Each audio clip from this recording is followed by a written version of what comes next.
Good evening, good morning, good night, you lovelies. It is the one, the only Cappy D Barrow. We are here for a review for a couple of things. You're also here to get to some pieces of the news. First thing out the gate, we'll be touching on this ASAP. AEW is going to be officially having All Out in Toronto for a 3 p.m. slot. A lot of people are questioning if this is the right move. Me, personally, I think that this is a good way to retain the earlier wrestling fans, so that way if they're too burnt out or just purely not interested in what WWE has to offer at the 7 p.m. slot, it's really good work. Also, their dark shows are normally very good, so that's also something that they could use to their advantage. Also, we are learning that AJ Lee is most likely slotted to come back. A lot of people are very split on this, but again, as I stated before, long term she can't fit in the storyline because she already stated long term she doesn't want to wrestle. So it's just a bit of a stopgap to counter program AEW. I think AJ Lee deserves more than that. That's my personal opinion. We're going to be getting directly into our NXT and AEW Dynamite reviews. First thing out the gate, NXT was pretty good. I really didn't have any gripes with it, really. I really didn't have too many gripes with it. We get a Lash Legend versus Jada program right out the gate. Really solid all around. These two are really good performers. Again, I'm not the biggest fan of Jada personally, but she's a really great in-ring performer. I think if they could progress this rivalry into potential title chance in the future, that'd be amazing for both of these stars.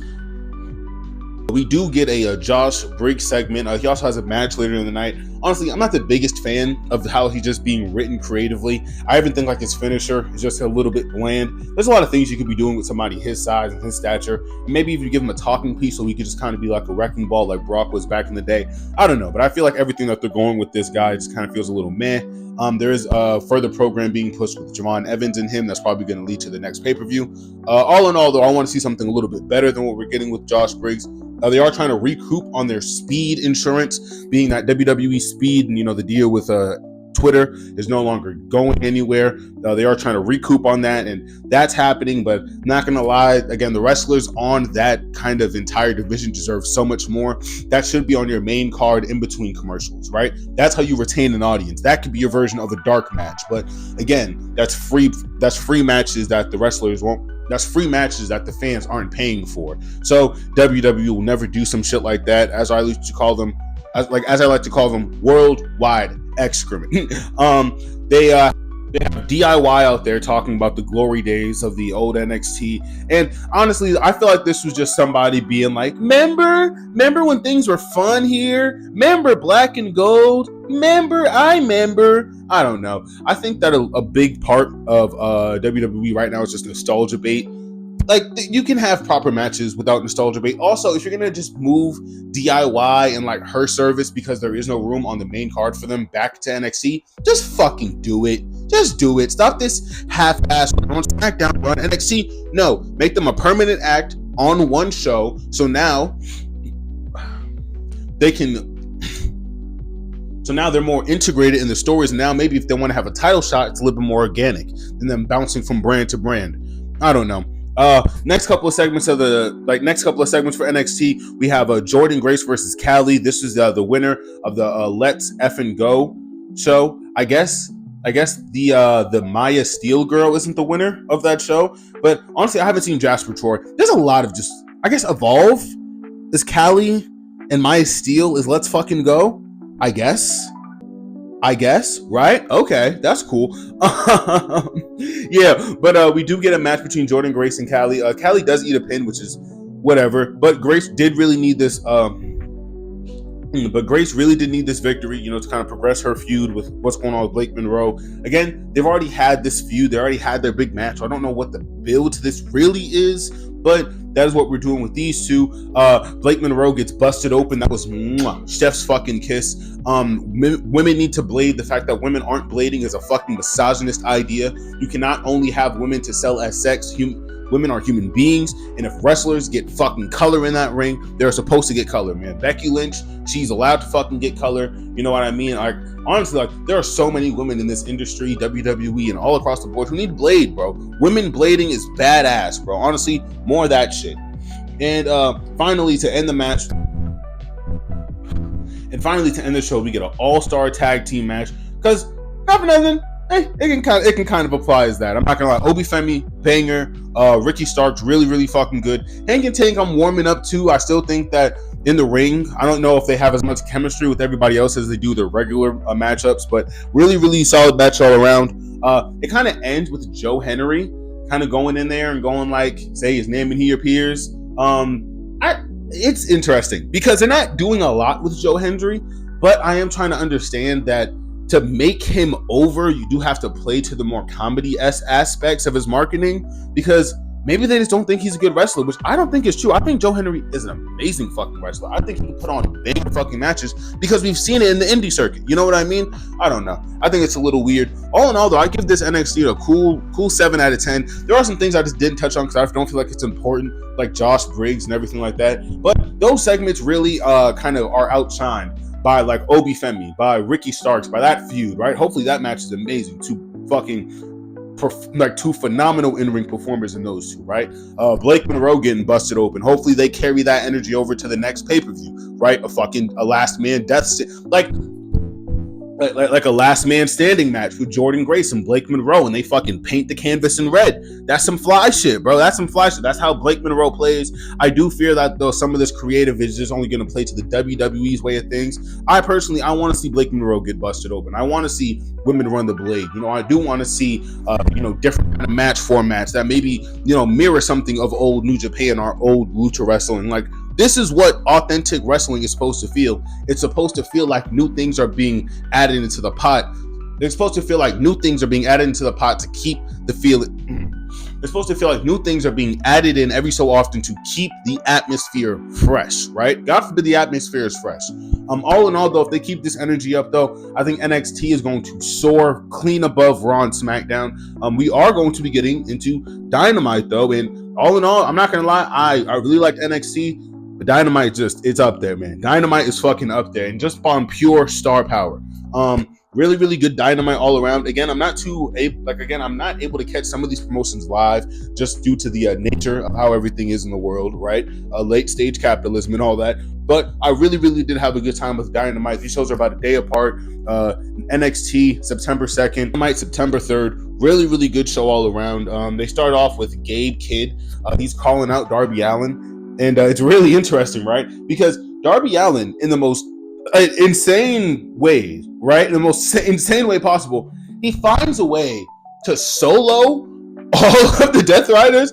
And I'm looking at it, right? Because he somehow finds a way to evade the the kind of reinforcements of Yuta Wheeler, Marina, not Gabe Kidd, John Moxley, and Claudio, from the help of the Ops. The Ops come out, and originally it's Hook, but the Ops, they blow past Hook, and I think they're setting up another Hook and Samoa Joe match. I'm really looking forward to it. Also, bro, I fucking love Samoa Joe. I fucking love Hook's theme music, bro. It's perfect. I think the way he handles business, because he's such a fucking dope wrestler, bro. I think the second he hits that ring and we get to see more of what he's been adding to his bag over this, recoup period, over this recouping period, man, it's gonna be something phenomenal. We really might get something like a match between every single member of the Ops, including Powerhouse Hot. I don't know, man. I don't know where they're gonna go with Hook, but I'm really fucking interested in it. After this, Darby basically puts Gabe in a fucking trap. He puts Gabe in a body bag. I told y'all, bro.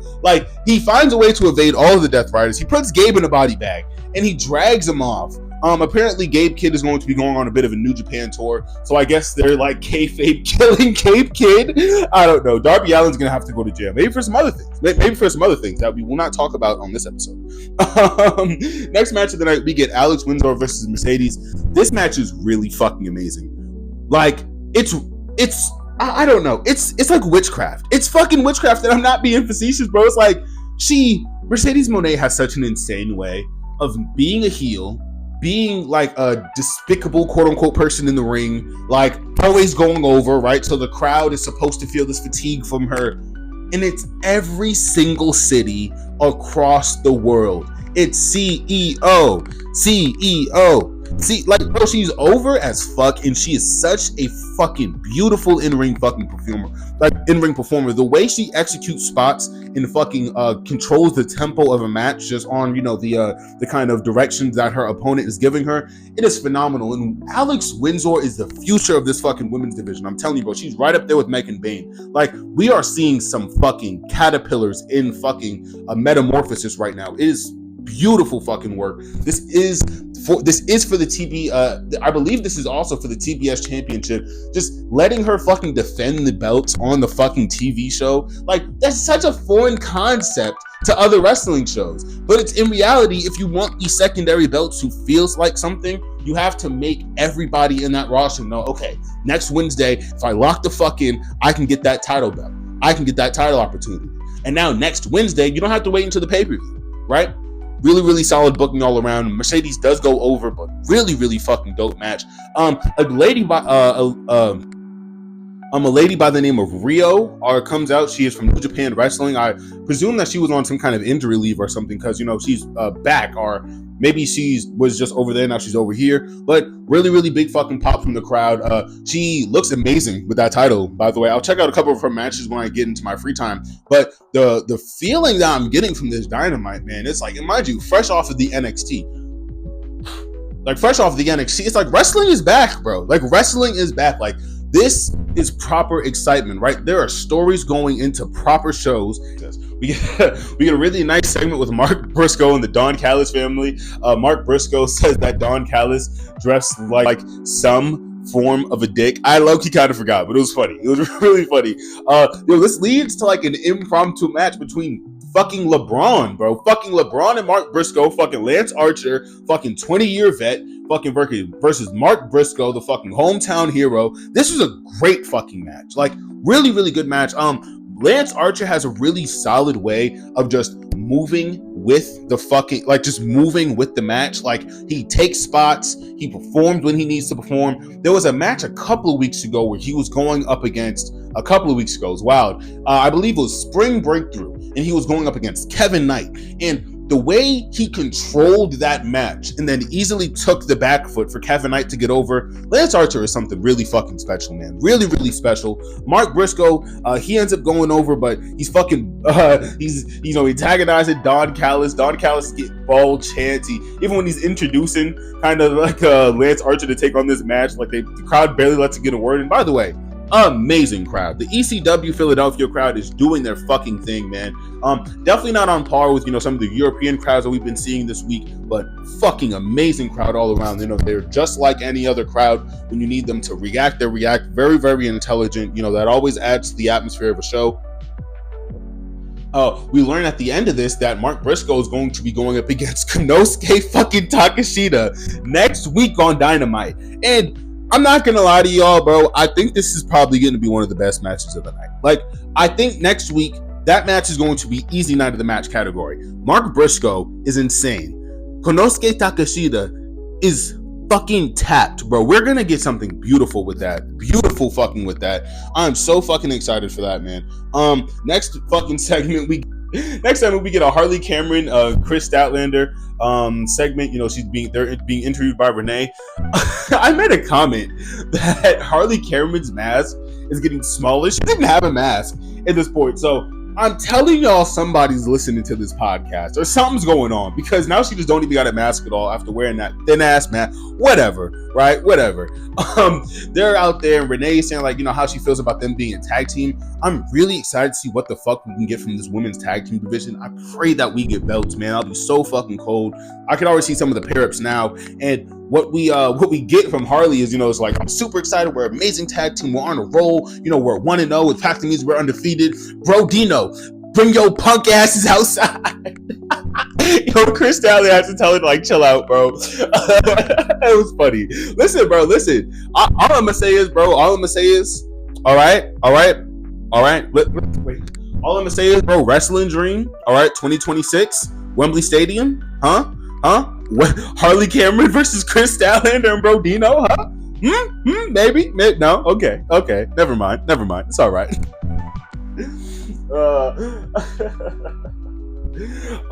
We do get the Bro Dino versus the Death Riders. Really, really solid fucking match. Yuta Wheeler is just fucking phenomenal. Yuta Wheeler is phenomenal. Yuta Wheeler is fucking phenomenal. This match was a little bit quicker than I anticipated, but it was really, really good match all around. We also get an all-star tag match to end this night, which was fucking beautiful, but I guess that's probably a reality. I guess it's probably a causality of the shortness of this match. Really, really dope match all around, though. Bro Dino was easily putting on some fucking godly work. Godly work. I think we need more segments between them and FTR yesterday. I'm so fucking hyped for everything we're getting right now. There's also a couple of I'm so fucking excited for everything we're getting right now with this tag division. There's also a segment where some DPW guys, they have a real nice face off with FTR. Something about Dax and Cash, bro. Like, they're heels, but you can tell that they love this shit so much. Like, anybody that they work with, they're like instantly like creating like physical contact, like instantly like physical touch. You could tell like physical touch like their term of endearment, bro. I don't know, bro. I don't know. This FTR is fucking awesome right now. I'm excited to see everything that they can do. Hopefully, again, they get back a Bro Dino, because they were kind of the last match before the championship match.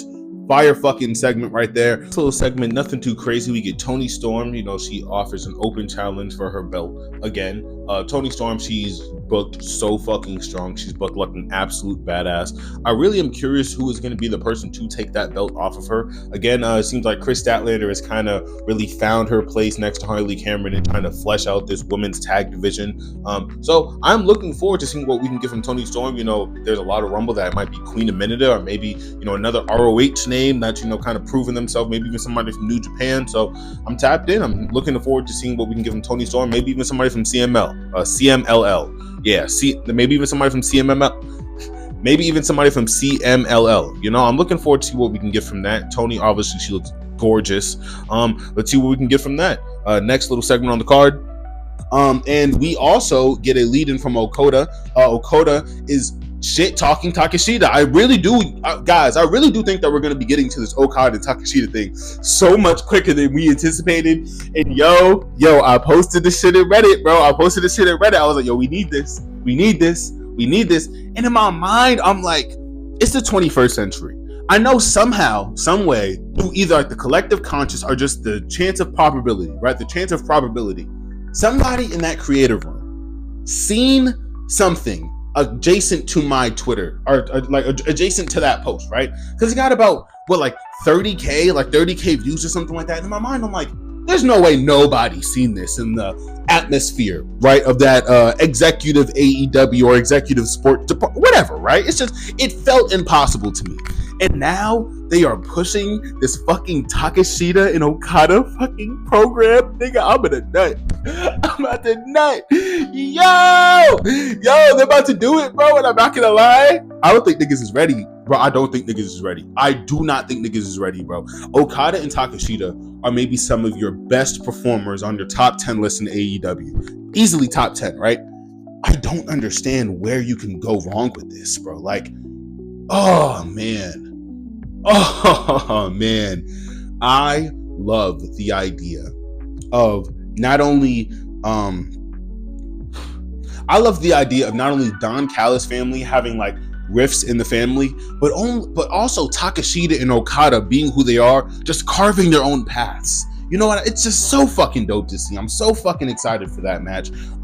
Last match of the night, we get an 8-man all-star match, all right, between Hangman, Adam Page, Kenny Omega, the GOAT, my fucking GOAT, Kenny, the Jet Speed conglomeration. We love Jet Speed, Speedball Mike Bailey, best fucking wrestler on the planet, if you ask me. Athena's up there, and Mercedes. They're going up against the Young Bucks. I really adore the Young Bucks presentation. Their card title says "These Guys Again." I love it. I'm on board. You're never gonna get me to hate on the fucking Young Bucks, bro. They're putting on beautiful shit right now. They're going up against Josh Alexander and Kyle fucking Fletcher. Nigga, when I tell you it's something just so simple about good wrestling. And you know what? I will be critical here for a second, right? Because the vastness of Don Callis' group, right? Unlike the Judgment Day, Unlike the Judgment Day, there are 10 people in Don Callis' fucking family, or Avengers. I call them the Don Callis Avengers, right? So they unfortunately do have a bit of their hands in every other segment, which I feel like somebody can properly critique.